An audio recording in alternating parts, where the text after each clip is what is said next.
नमस्कार साथियों, मैं आपका दोस्त अंकित कुमार। तो आज के इस क्लास में हम लोग जानेंगे दो संख्याओं का योग, उनके अंतर से 3 गुना हो तो उन संख्याओं का अनुपात क्या होगा। योग ऐसे इनमें कितनी संख्या दी गई है? दो संख्याओं का योग। योग का मतलब होता है जोड़। योग का मतलब क्या होता है? जोड़। और अंतर का जो मतलब होता है वो होता है क्या बालक? घटा। यानी कहता है योग उनके अंतर से 3 गुना हो तो उन संख्याओं का अनुपात क्या होगा। रेशियो पूछ रहा है क्वेश्चन में। हमें इनके सॉल्यूशन के लिए हमें पहला संख्या, दो संख्या माना गया है, इसमें जो हमें मान लेना पड़ेगा। ये जो पहली संख्या है वो हमारा क्या कहलाएगा? x।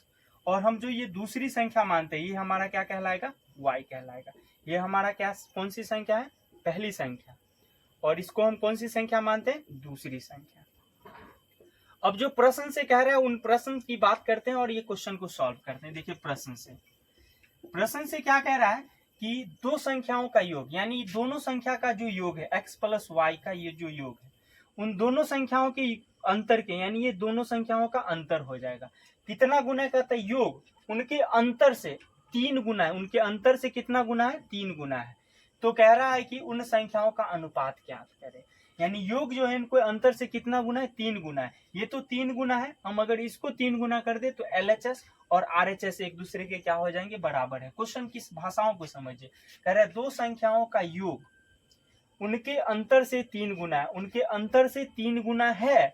अब किसको गुना करना है? अगर ये पहले से ही है, इसको अगर हम 3 गुना कर दे तो ये दोनों LHS और RHS एक दूसरे के बराबर हो जाएंगे। अब इसको सॉल्व करना है सिंपल।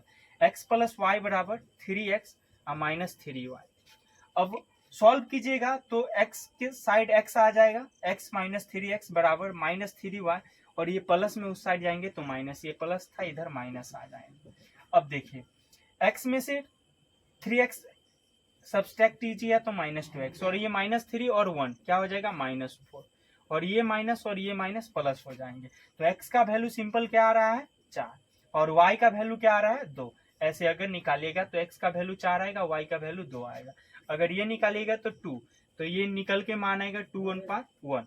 अगर x अनुपात y निकालना होगा तो क्या निकल के आएगा? 2 अनुपात 1। हमारा यही रेशियो कहलाएगा।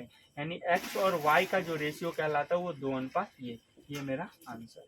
तो ऐसे और वीडियो देखने के लिए अवश्य ही मेरे चैनल को सब्सक्राइब कर ले। जो आपके एग्जाम में पूछे जाते हैं वैसे ओरिएंटेड क्वेश्चन इस पर बताया जाएगा, ताकि आपके एग्जाम में हेल्पफुल हो सके, सहायता मिल सके और आप अपने एग्जाम को क्रैक कर सके। तो मिलते हैं नेक्स्ट वीडियो में, तब तक के लिए जय हिंद।